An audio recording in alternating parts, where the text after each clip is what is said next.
देखना जो अगला है वो क्या है, एमेंसेलिज्म, हिंदी में बोलते हैं प्रतिजीविता। संबंध कैसा होगा, निगेटिव जीरो, मतलब ऐसा संबंध जिसमें एक जाति को नुकसान होता है लेकिन दूसरा अप्रभावित रहता है, उसको हम लोग क्या बोलते हैं, प्रतिजीविता। तो जो प्रतिजीविता होती है इसमें जो दूसरा जीव होगा उसको नुकसान होता है और पहले वाले जीव को कोई नुकसान नहीं होता या वो अप्रभावित रहता है।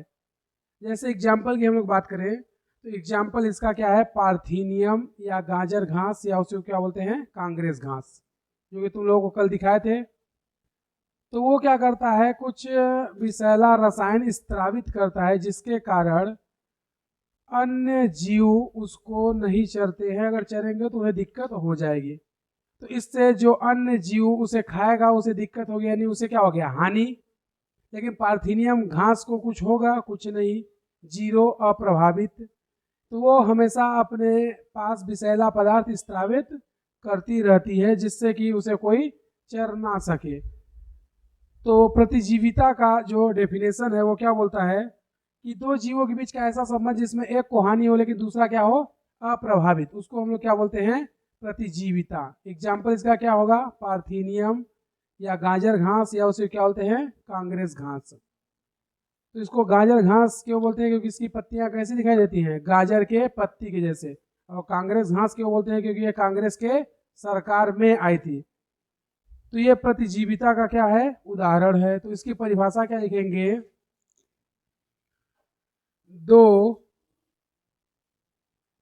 जीवों के मध्य ऐसा संबंध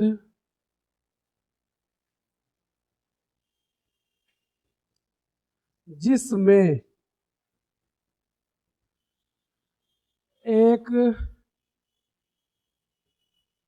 जीव को हानि परंतु दूसरा अप्रभावित रहता है। एग्जाम्पल इसका क्या है,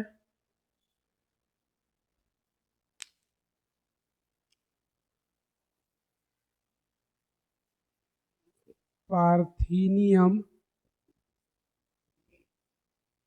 पादप, या इसी का नाम क्या है, गाजर घास, या इसी को क्या बोलते हैं, कांग्रेस घास।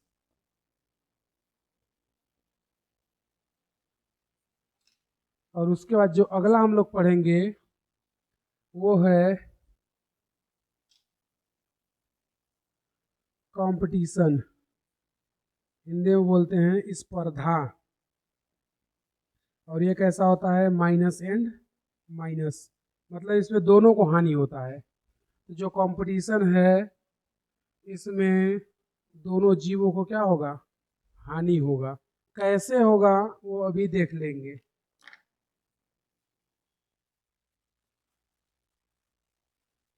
कंपटीशन या प्रतिस्पर्धा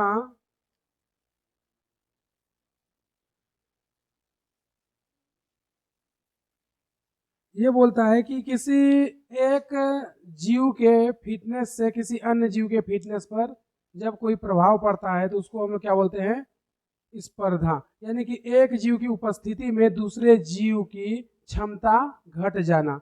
जैसे मान लो कि अभी तुम्हारे पास 10 रसगुल्ले हैं, ठीक है, और उसको 10 को 10 तुम्हें ही खाना है, चाहे अभी खाओ, बाद में खाओ, दोपहर, सुबह, शाम, कभी भी खाओ। लेकिन अगर कोई तुम्हारा दोस्त आ गया तो अब तुम्हें जो 10 रसगुल्ले खाने थे वो कम मिलेंगे, क्योंकि अब उसे भी खिलाना पड़ेगा। तो तुम्हारी जो फिटनेस या जो तुम्हारी क्षमता थी वो क्या हो गई, घट गई। तो तुम्हारा क्या हो गया, अपने दोस्त से कंपटीशन हो गया, यानी कि 5 या 2-4 रसगुल्ले उसे भी खिलाना पड़ेगा। तो उसी को हम लोग क्या बोलते हैं, कंपटीशन। यानी कि किसी एक जाति के कारण किसी दूसरे जाति या किसी दूसरे जीव की फिटनेस का कम हो जाना या उत्तरजीविता का कम हो जाना या योग्यता का कम हो जाना, उसी को हम लोग क्या बोलते हैं, कंपटीशन या स्पर्धा। इसमें दोनों को घाटा होता है, इसमें दोनों को ही घाटा होता है। कैसे होता है या दोनों को हानि कैसे होती है उसे भी आगे देख लेंगे एग्जाम्पल से।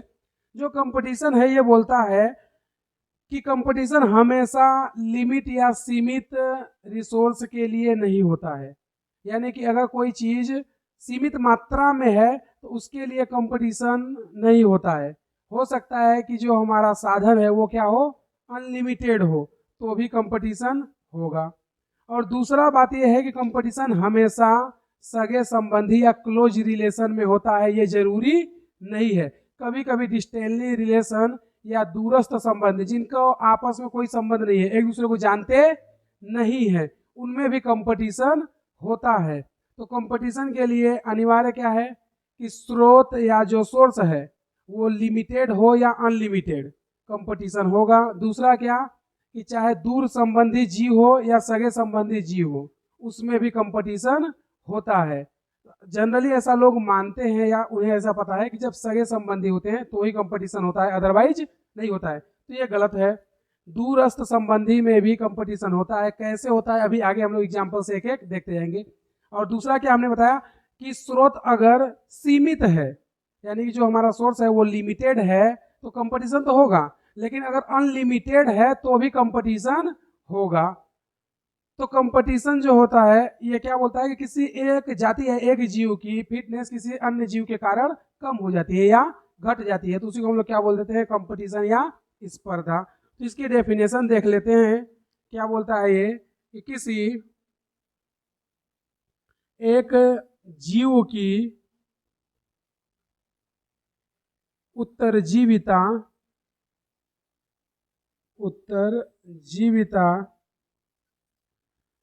अन्य जीव की उपस्थिति के कारण, अन्य जीव की उपस्थिति के कारण कम हो जाती है या घट जाती है, तो उसी को हम लोग क्या बोलते हैं, स्पर्धा। उसे स्पर्धा कहते हैं। ठीक है, तो देखना हमने क्या बताया कि अगर सोर्स लिमिटेड है तो कंपटीशन होगा, और अगर सोर्स अनलिमिटेड है तो भी कंपटीशन होगा। दूसरा हमने क्या बताया कि अगर सगे संबंधी हैं तो उसमें कंपटीशन होगा, मतलब एक दूसरे को जान रहे हैं तो कंपटीशन होगा, अदरवाइज नहीं होगा। तो हम बोल रहे हैं कि जो एक दूसरे को नहीं जानते हैं उनमें भी कंपटीशन होता है, और दोनों को हानि होती है। इस चीज को पहले प्रूव कर लेते हैं कि कैसे दोनों को हानि होती है। ठीक है, जैसे मान लो कि तुम लोग चले गए इस क्लास को छोड़ के, या क्लास उस दिन नहीं आए और चले गए कहाँ, फिल्म देखने। ठीक है, अब क्या हुआ कि हमने देखा कि क्लास में बच्चे नहीं आए हैं, तो हमने सोचा कि चलो हम भी चलते हैं वहां पर फिल्म देख लेते हैं। और गलती से हम लोग एक दूसरे से मिल गए और हमने पूछ लिया कि यहाँ पे क्या कर रहे हो, तो तुमने बता दिया कि सर एक दोस्त को बुलाए थे, वो नोट्स देने के लिए बोला है, तो यहीं पर आने के लिए बोला है। तो तुम लोग सिनेमा हॉल के जस्ट बाहर खड़े हो। अब तुम लोग गलती से पूछ लिया कि सर आप यहाँ क्या करने आए हैं, तो हमने भी कुछ बहाना बता दिया कि हम देखने आए थे कि बच्चे इस समय क्लास में कम आते हैं। तो क्यों कम आते हैं, कहीं घूमने तो जा रहे हैं। तो अब एक्चुअल में हुआ क्या, ना तो तुम फिल्म देखोगे ना हम फिल्म देखेंगे। क्यों, क्योंकि ना तो वो तुम्हारा दोस्त आएगा, और जो बच्चे क्लास में नहीं आते तो वो तो हमें सामने ही मिल गए, ये सब गेट के बाहर हैं।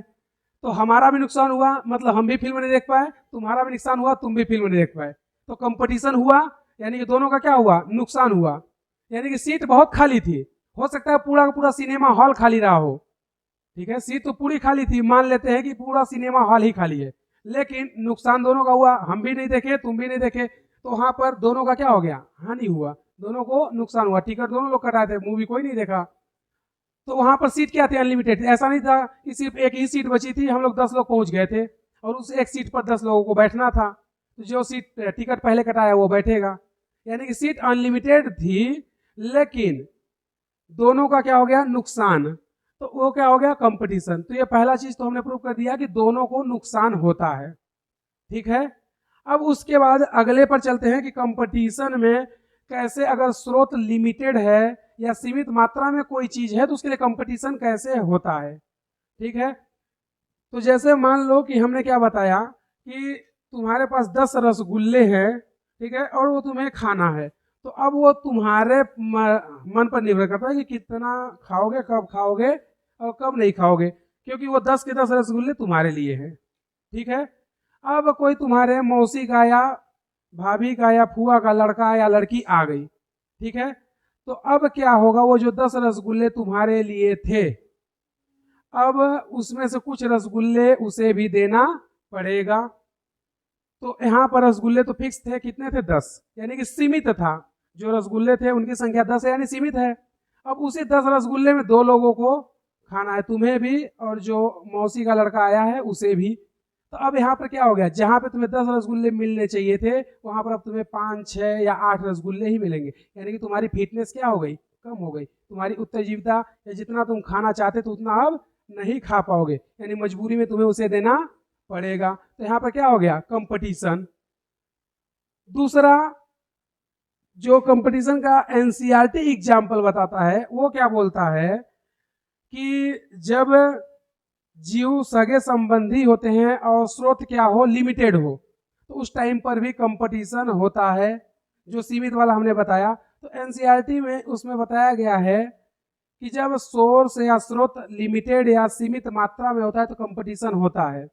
और कंपटीशन कैसे होता है, जैसे उसने एग्जाम्पल दिया है कि जो घास का मैदान होता है वहां पर कुछ कछुए रहा करते थे, कछुए रहा करते थे, और वो क्या करते थे, उन घासों को चर करके अपना जीवन यापन करते थे और वहीं पर अपना पानी वानी पी करके रहते थे। लेकिन कुछ टाइम बाद वहां पर क्या कर दिया गया, बकरियों को ला दिया गया, और जब वहां पर बकरियां आई तो बकरियों के अत्यधिक चारण क्षमता के कारण, क्योंकि बकरियां क्या है, ज्यादा घास चरेंगी और जल्दी चरेंगी, और कछुए जो हैं वो धीरे धीरे चरेंगे और कम चरेंगे, क्यों, क्योंकि उनको पता है कि कोई है नहीं खाने वाला, हम ही लोग हैं, 10, 15, 20 लोग जो लोग हैं आराम से खाएंगे अपना और यहीं रहेंगे। लेकिन जब वहां बकरियां आ गई तो उनकी चारण क्षमता क्या थी, अत्यधिक थी, यानी कि वो ज्यादा चरेंगी और जल्दी चरेंगी। तो इससे हुआ क्या, 10 साल के अंदर अंदर जितने भी कछुए थे सभी विलुप्त हो गए। इसका मतलब कि जो जाति सुपीरियर होती है या योग्यता की उत्तरजीविता होती है, यानी जो सबसे बेस्ट होती है, वो वहां पर रहेगी, और जो फिट नहीं होती है वो वहां से चली जाएगी। मतलब एक जो सुपीरियर या उत्तम जाति होती है वो दूसरी इंफीरियर जाति को वहां से हटा देती है। यानी कि जब कछुए थे तो उन सभी में वो लोग आपस में सुपीरियर थे, लेकिन जैसे ही कछुए के साथ बकरियां आ गई तो अब उस घास के लिए क्या हो गया, कंपटीशन बढ़ गया, यानी कि अब कछुओं को उतना घास चरने के लिए नहीं मिलेगा। तो फाइनली अब बकरियां वहां की क्या हो गई, सुपीरियर जाति या उत्तम जाति हो गई, और फाइनली कछुओं को वहां से जाना पड़ गया। तो 10 साल के अंदर अंदर सभी कछुए क्या हो गए, विलुप्त हो गए। फिर उसके बाद कंपटीशन से ही रिलेटेड अगला जो तुम्हारा है उसको हम लोग देख लेते हैं कि कंपटीशन से रिलेटेड अगला क्या है। तो जो कंपटीशन है या स्पर्धा, कंपटीशन,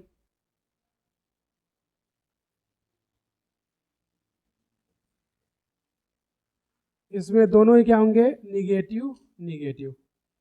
तो हमने जो एग्जाम्पल बताया वो पहला एग्जाम्पल क्या है,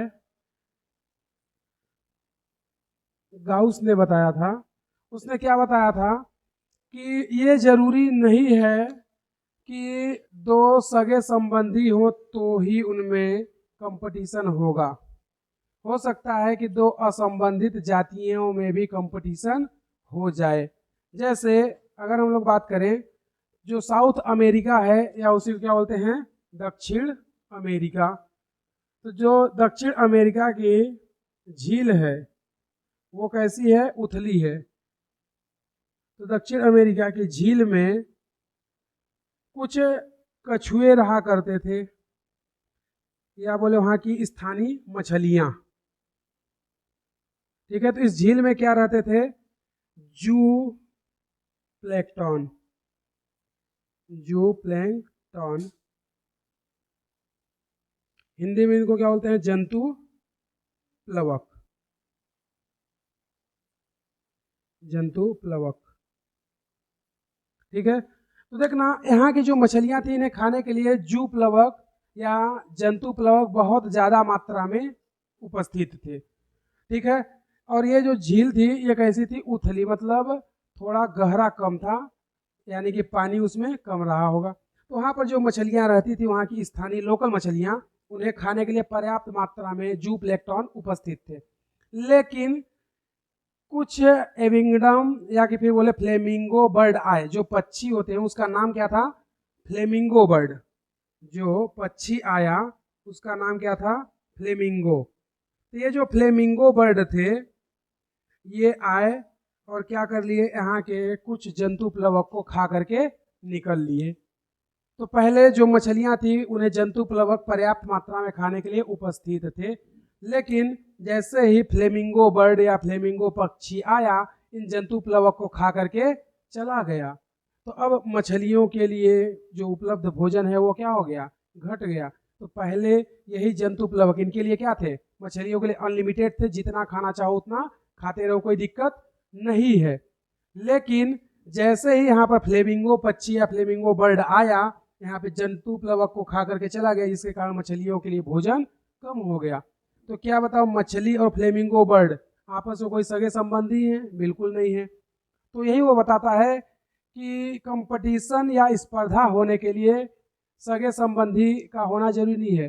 दो असंबंधित जातियां या दूरस्थ जातियों में भी कंपटीशन हो सकता है। कैसे हो सकता है? यहाँ की जो मछलियां थी इन्हें खाने के लिए अनलिमिटेड मात्रा में क्या थे? जू प्लैंकटन। लेकिन जैसे ही फ्लेमिंगो बर्ड आए, वहां पर जंतु प्लवक को खा करके वहां की जंतु प्लवक की संख्या को कम कर दिए। तो ये जो मछलियां थी इनको खाने के लिए अब भोजन कम हो गया। तो अब जो है इनकी उत्तरजीविता धीरे धीरे क्या हो जाएगी? कम हो जाएगी। जो दूसरा एग्जाम्पल था इसी में, वो बकरी वाला। तो एक था कौन? गैलोपेगस द्वीप। ये जो द्वीप था इसके चारों ओर इस तरह से क्या है? ये पानी, और इधर किनारे पर घास के मैदान थे। तो इधर पर पूरा इस तरह से ऐसे घास वगैरह लगी हुई थी, और इधर पर रहा कौन करते थे? कछुआ। केचुआ और कछुआ दोनों अलग अलग चीज होता है। ठीक है, तो यहाँ पर जो कछुए रहा करते थे उन्हें चरने के लिए पर्याप्त मात्रा में घास या चारा उपलब्ध था। लेकिन जैसे ही किसको ला दिया गया? बकरियों को। जब यहाँ पे बकरियां आ गई तो अब ये बकरियां क्या करने लगी? ज्यादा घास को चरने लगी। तो जब बकरियां यहाँ से ज्यादा घास को चरने लगी तो जो कछुओं को खाने के लिए सीमित या पर्याप्त मात्रा में घास था, अब वो धीरे धीरे क्या हो गया? कम हो गया। तो फाइनली 10 साल के अंदर अंदर इस गैलोपेगस द्वीप से ये कछुए विलुप्त हो गए, मतलब वहां पर बचे ही नहीं। इसका कारण क्या रहा होगा? इसका स्पष्ट कारण एक ही है कि बकरियों की अत्यधिक चारण क्षमता, क्योंकि बकरियां ज्यादा घास को खाती थी और जल्दी जल्दी खाती थी, जिसके कारण कछुओं को वहां पर भोजन नहीं मिला और वो वहां से विलुप्त हो गए। उसी तरह एक अगला जो इसका एग्जाम्पल है वो है साइंटिस्ट कनेल का। तो कनेल ने क्या बताया कि जो स्कॉटलैंड है वहां पर जो समुद्री तट होता है, यानी जो समुद्र का किनारा होता है जहाँ पर पत्थर वगैरह रहते हैं, तो स्कॉटलैंड में इसने एक एक्सपेरिमेंट करके देखा। तो इसने पाया वहां पर कि जो समुद्री तट या किनारा होते हैं वहां पर बार्नेकल, चैथोमेलस और बार्नेकल्स की दो जातियां होती थी, जो कि एक बड़ी होती थी और एक छोटी होती थी। तो जो बड़ी जातियां थी बार्नेकल्स की, वो वहाँ की क्या थी? सुपीरियर या उत्तम जाति, और जो छोटी जातियां थी बार्नेकल की वो वहाँ पर क्या हो गई? इन्फीरियर। तो अब ये जो बार्नेकल थे इनके अत्यधिक खाने की क्षमता के कारण जो बार्नेकल की छोटी जातियां थी उन्हें वहाँ से फाइनली जाना पड़ा।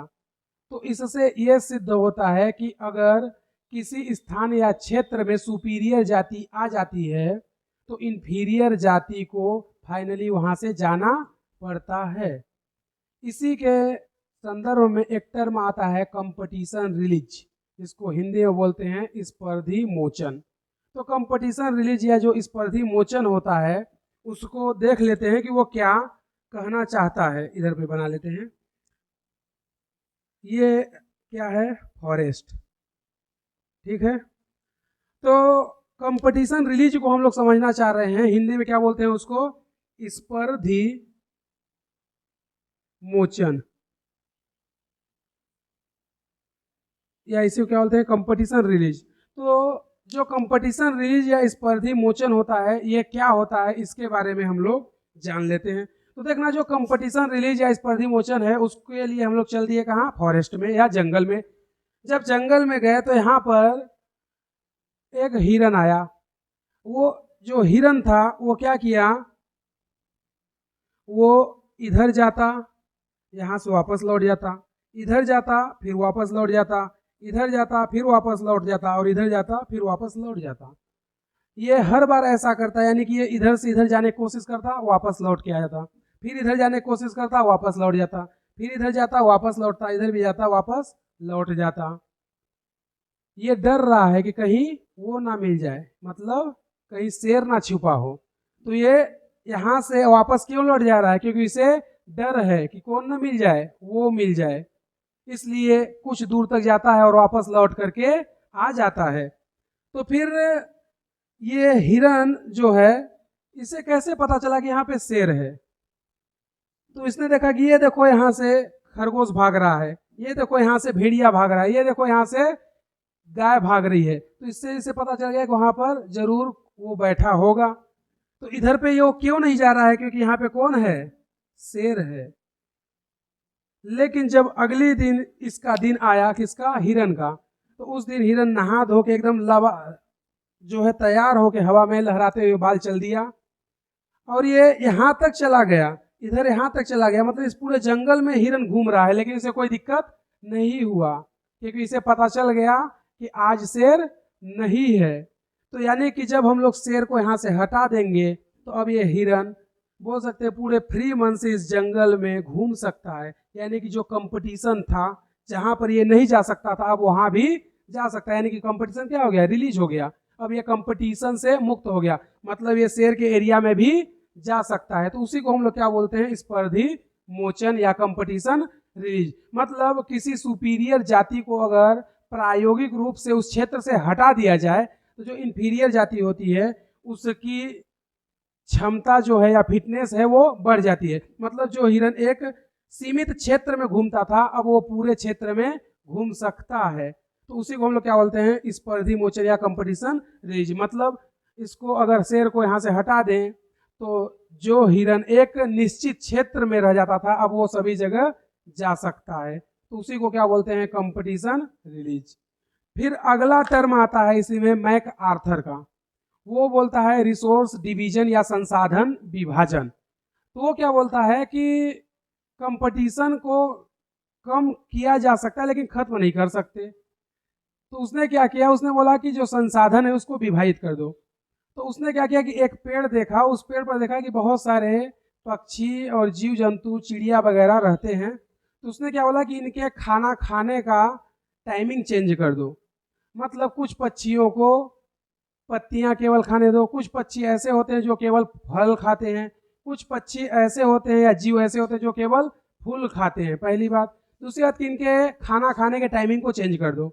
मतलब कुछ लोग सुबह खाना खा लें, मतलब सुबह पत्ती वगैरह जो खाना है खा लें, कुछ लोग दोपहर में खा लें और कुछ लोग शाम को खा लें। तो ना तो इनका कभी आपस में मिलन होगा, ना ये कभी एक दूसरे को देखेंगे, और ना ही कभी इनमें कंपटीशन होगा। यानी उसने क्या कर दिया, सोर्स वही था लेकिन जो टाइम था उसको क्या कर दिया, चेंज कर दिया। तो इसी को क्या बोलते हैं, सोर्स डिवीजन या संसाधन विभाजन। तो मैक आर्थर ने कंपटीशन को केवल कम किया, खत्म नहीं किया। यानी कि जब कोई एक दूसरे को देखेगा नहीं, जैसे मान लो कि कुछ ऐसे भी उस पेड़ पर पक्षी रहा करते होंगे जो बहुत ज्यादा पत्तियां खाते होंगे। तो जो पक्षी ज्यादा पत्तियां खाते होंगे, अगर वो अन्य पक्षियों को पता चल जाए या उन्हें दिख जाए तो उन्हें लगेगा कि ये लोग ज़्यादा खाते हैं तो हमारे लिए भोजन उपलब्ध नहीं होगा। लेकिन जब कभी मुलाकात ही नहीं होगी उन दोनों की, एक सुबह 5 बजे खाना खा रहा है, एक दोपहर को 12 बजे खा रहा है, तो कभी मुलाकात ही नहीं होगी तो एक दूसरे के बारे में कुछ जानेंगे ही नहीं। तो उनका टाइम हमने क्या कर दिया, डिवाइड कर दिया, यानी संसाधन का क्या कर दिए, विभाजन। कुछ पत्तियां खाएंगे, कुछ फल खाएंगे और कुछ फूल वगैरह खाएंगे। तो जब रिसोर्स का डिवीजन कर दिया जाता है तो उस टाइम पर कंपटीशन धीरे धीरे कम हो जाता है, लेकिन कंपटीशन खत्म नहीं होता है। तो ये कंपटीशन और उससे रिलेटेड सारे टर्म। अच्छा, इसी में एक और है गाउस का स्पर्धी अपवर्जन नियम। तो जो गाउस था वो स्पर्धी अपवर्जन नियम, उसमें क्या बताता है कि जो एक जाति होती है जो सुपीरियर होती है, वो अपनी फेटनेस या उत्तरजीविता के कारण जो इंफीरियर जाति होती है, जो अयोग्य जाति होती है, उसे अंततः विलुप्त कर देती है या उसे वहां से हटा देती है। मतलब जो ज्यादा योग्य है वही रहेगा और जो अयोग्य है वो चला जाएगा। और ऐसा ही सिद्धांत जब आया था इवोल्यूशन या विकास का, तो डार्विन ने दिया था। डार्विन ने क्या बताया था, योग्यतम की उत्तरजीविता। उसने बताया था कि जो जीव ज्यादा योग्य होता है वही इस पृथ्वी पर सर्वाइवल करेगा, जो अयोग्य होता है वो सर्वाइव नहीं करेगा, यानी कि वो मर जाएगा। तो जैसे देखोगे तो कुछ जीव जैसे कुत्ता हो गया, बिल्ली हो गया, तो ये लोग बच्चे एक साथ में 10, 12, 15, 20 देते हैं। लेकिन क्या सारे बच्चे जिंदा रहते हैं? नहीं रहते हैं, कुछ मर जाते हैं। इसका मतलब वो क्या है, योग्यतम की उत्तरजीविता। मतलब जो प्रकृति से लड़ सका, ठंडी गर्मी भूख प्यास को सह सका, वही जिंदा रहा, जो नहीं सह सका वो मर गया। तो उसी को डार्विन ने क्या बोला था, योग्यतम की उत्तरजीविता, यानी कि सर्वाइवल ऑफ फिटनेस। यानी जो जीव अपने आप को प्रकृति के अगेंस्ट लड़ सकता है, ढाल सकता है, केवल वही जीवित रहता है, जो नहीं कर सकता वो अयोग्य जाति होती है और फाइनली उसे विलुप्त होना पड़ता है या उस जगह से जाना पड़ता है। तो उसी को क्या बोलते हैं, गाउस का स्पर्धी अपवर्जन का नियम। मतलब जो जाति सुपीरियर या योग्यतम की उत्तरजीवी होगी, जो बेस्ट होगी, वो रहेगी, और जो अयोग्य होती है उसे फाइनली जाना पड़ेगा या वो विलुप्त हो जाएगी। तो उसे क्या बोलते हैं, गाउस का स्पर्धी अपवर्जन का नियम। और मैक आर्थर ने क्या दिया था, संसाधन विभाजन का नियम। और उसी में अगला क्या था, स्पर्धी मोचन या कंपटीशन रिलीज टर्म। तो ये सारे एग्जाम्पल तुम्हें मिल जाएंगे, समझे? और जो नहीं मिलेगा वो लिखवा दिए।